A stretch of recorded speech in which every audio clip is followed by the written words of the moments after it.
What's going on, YouTube? Jeff coming at you. Happy New Year's and all the best to you guys in 2021. So here is the end result of the JB water weld putty. I did it yesterday.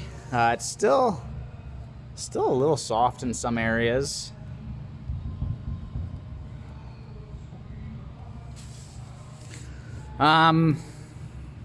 Yeah, I think it's only been on there for about 18 hours. Not even. I did it yesterday at about 2 o'clock and it's about 10. Hasn't quite been full 24 hours. Hasn't fully cured up yet. I did put some gas in and flip the tank upside down. And I did get a couple of drips coming out. Slow drips from somewhere in here. Which I'm okay with. Because obviously this patch is on the top. It's never upside down and stuff like that. It should be fine for now, and hopefully the rest of this stuff will cure up a lot better. Probably where the gas was dripping, I think. Yeah, that's where it's a little soft. Is where the gas is dripping out and stuff.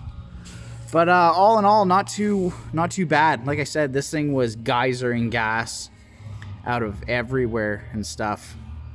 And hopefully that won't be really the case anymore. This is only a temporary solution. This is not a permanent solution.